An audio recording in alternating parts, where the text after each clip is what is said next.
we hear and obey and move on. We cannot sit down because there's no physique in it. We can deny there is a physique. Then we leave it. Deny the physique to purify the attributes of Allah and close the door on the theology of idols. Then the exact description, we leave it for Allah. Allah wa Rasuluhu a'lam. The Sahaba, even when the Prophet say, what day is this, what month is this, what? They say Allah and His Messenger know best. They have adab with the Prophet. They don't second, think him. So, Imam Sha'rawi, the Mufassir, he said, مَا كَذَبَ الْفُؤَادُ مَا رَأَى. This is Quran. Allah has been seen by the heart of the Prophet. Quran tell that. So, we are not going to judge things because we are limited like that fly. But things is very clear. We take the attribute of idols, then become beyond our capability, then we leave it there like Imam Shafi'i has Allah order you to understand how he see him or not or this or that. We just cut like Lady Aisha, cut the idols attributes and leave it for Allah subhanahu wa ta'ala. And Ibn Abbas, when he said that, what happened? He said that Prophet has the rank of ru'ya, and Hazrat Musa alayhi salam has the rank of speaking. So this is a rank of Prophet, we cannot take it away. Especially Prophet went already paradise in Isra and Mi'raj, and he saw in paradise many things. So seeing Allah with the eyes of paradise completely accurate, because all of us in agreement that in their judgment the believer will see Allah. But again, will not see it physical as you think with this physical light, reflection and so forth. So this introduction is to do with, don't let the Satan come and whisper to you, or through people telling you, sitting here, Galis here, there's a word here, I found a book here, this man, sheikh of this, sheikh of that. No. We follow Imam Shafi'i. Imam Shafi'i made it very clear. Inna Allah fawqa ma yasifun. Allah is above what they describe, because they start now describing the idol business.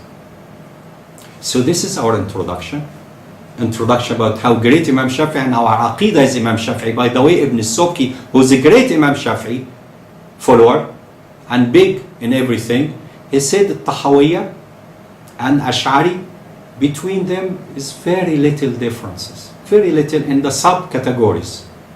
Okay? So Imam Shafi'i aqidah, Tahawiyah and Ash'ariyah all the same, but those followers of the 700 years guy, they succeeded to make Ash'ari is very bad thing in the Middle East. And they will move with the same success story here, but if you say Shafi'i, they run out of tricks, because Shafi'i is ahead of the Salaf. So what they will do, they will start playing the tactic different. They will play the tactic different. Let me also brief you a few things before we go. Human beings are out of three. A guy who's very spiritual, like Catholic, like Sufi, he sees something, whatever his heart tells him, he follows. He doesn't use his brain or the text.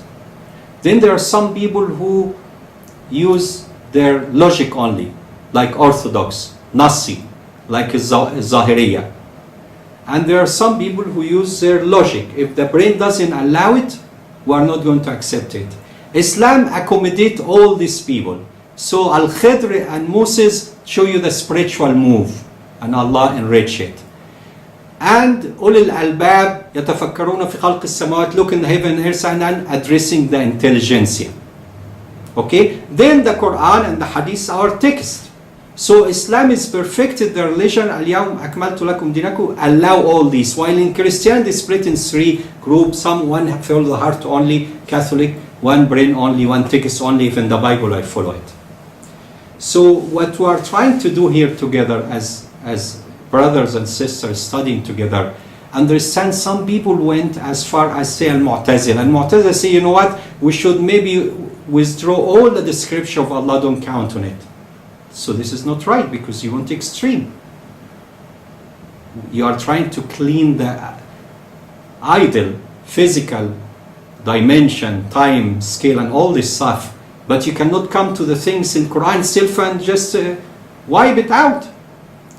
Then the other extreme, the guys take some words in Quran, try to turn it into physical ideal attributes. Then you have Imam Shafi'i and Tahawiyah and Ash'ari, and all these things are middle ways. And you will see in Aqidah will come to the statement of is neither this nor that. So this is going to be very interesting, but I will beg you to forgive me, especially different culture. I lived in America 28 years, in England, I've been everywhere. I come with a different culture, including this freedom of speech, but I never have in my heart that I want to demean or insult anybody. I study ISO 9000 standard in San Jose University. It taught me one thing, which is in Quran and in Hadith, the quality. And Allah yuhib, Allah loves when one of you make an action, deeds, and yutqina, make it perfectly. So the quality tell us failure or contamination is not the man. So if I break a glass now, breaking the glass is not me, Ahmed Darwish. No, it's different issue. We can fix breaking glasses by not having it on the edge, but in the middle have methodology to correct the corrective actions for the error. But don't say Ahmed Darwish who broke the glass when he went visited so and so, and become like a shame, follow me forever. So in the quality you separate the human from the error. So I'm separating these ideal attributes from this group. So I treat them with honor, as on their own rights. I hope they will do the same with me, and not to start making a propaganda, bashing me, or I'm a hate, or something. I'm not such person. I respect them, but the error, we separate them and clean it, make a corrective action. So all my lecture is a corrective action to clean the mess and put us back to Imam Shafi'i, Imam Ash'ari, and all these. So if you ask me, are you Ash'ari? I said, I'm Imam Shafi'i now. Because I don't want to get rebuttal them. Also, the Ash'ari group and the late Ash'ari, they start doing overkill in interpretation, which I don't, and my sheikhs taught me we should not go that extreme. Like from Bajuri and coming down, the overkill try to introduce so much logic, because the logic was brought into Islam from a third party, Greek and others, and Imam Shafi'i hated this logic. Imam Suyuti said, when I left the logic, Allah bless me with hadith. He made Jami' Suyuti is 46,000, which I finalized everything on it. Allah bless me with hadith big time. So my strengths come from hadith. I show where the false hadith is 700 people used to contaminate the aqidah and innovate new ways, which is against the thousand of huffaz and ulama of this nation. So I thank Allah subhanahu wa ta'ala for you to be patient with me. This is an introduction. It's going to be a long day. It took me 8 hours. I didn't go through all these links in Birmingham. So maybe it's going to be a little more. So you be patient, but I'm going to make it easy for you. There are 344. I will record each one and stop and record it again so you can zoom through it. And I'm not going to go off the track. Introduction gave me more maneuvering, and just because I just want to give you all the experience. This is what I met Sheikh Hassan Makhlouf. He did that. His life was pure, and he buried in Egypt and unknown in Azhar, graveyard of ulama from Bani Adi, because he was from the children of Sayyidina Umar ibn Khattab, but his tomb is unmarked. So I was raised by good people, and I just want to give you this because nobody maybe here have all this depth. Okay, I understand the divinity at depths. I spend a lot of time understanding it, though my focus is hadith. Allah bless me to be a leading hadith scholar. I wrote over 170 books of hadith encyclopedia. The first one, released Ahmad ibn Hanbal with tafsir, is over 27,000 with Hashia online for free. People download it everywhere. So you will benefit tremendously from my logic. I've been in America, I've been in the West, I have different cultures. So you will understand that I'm not pushing anything more the pure Islam. Alhamdulillah. According to Imam Shafi'i is my Imam. I'm proud to follow Imam Shafi'i. I'm proud that I'm serving you, your Shafi'i generation, Shafi'i government, Shafi'i Mufti, Shafi'i Hakim, all these Shafi'i areas.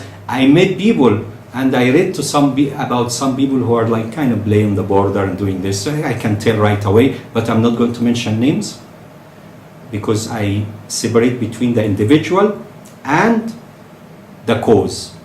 The cause in corrective action lecture to clean the mess was introduced maybe in the last 10, 20 years, okay? And there are demands. I know of people in higher ranks in Islamic structure, ladders, demanding or requesting if somebody can help them. So I'm helping them by producing this. Respond to their demand.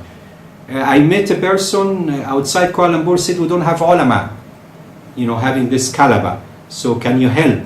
I said, okay, but he didn't want to help me. Very little time. I just asked, do you have a place I can, live here a month or two? He said, yes, and he back up.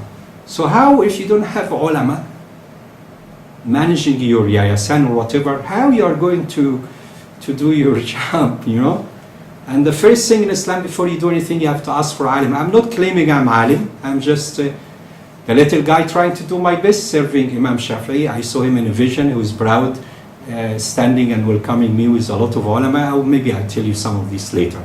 So I thank you very much for being patient. It's going to be fun. I like if somebody doesn't agree with anything, forgive me, and in the same time connect with me. You can send your question and I will answer. We'll have very beautiful relation. Please don't invite me food. I cannot eat cherry. So I will come and have tea with you maybe. Inshallah. Very hot tea. Or milk, susu. But has to be direct from the cow. I don't buy processed milk. So I thank you much from deep my heart. If it's something not clear, please contact me so we can make it very clear. If I make a mistake, please correct me. If you are a scholar, Allah bless you, and you feel something good in this, let me know. If I'm doing something wrong, tell me. Of course, I apologize maybe for the culture of this country because my approach is different. I was not born here. I'm just a guest passing by. I travel a lot, alhamdulillah, because I'm kind of almost like retired, and these years I'm spending it from place to place, telling people what Allah bless me, especially in hadith. I'm serving hadith. I'm serving Shafi'i Institute of Quran and Sunnah and Bukhari and Muslim center in which you have all the hadith in one book, like Hadith Uthman having all the Quran in one book. أقول قولي هذا وأستغفر الله لي ولكم. اللهم اهدنا فيمن هديت وعافنا فيمن عافيت وتولنا فيمن توليت وبارك لنا فيما أعطيت وقنا شر ما قضيت فإنك تقضي ولا يقضى عليك إنه لا يعز من عاديت ولا ذل من واليت نستغفرك ونتوب إليك وصلى الله على سيدنا محمد وعلى آله وصحبه وسلم والسلام عليكم ورحمة الله وبركاته. Please wait for the continuation of this series. Inshallah, after prayer, we'll record again. Assalamu alaikum wa rahmatullahi wa barakatuh.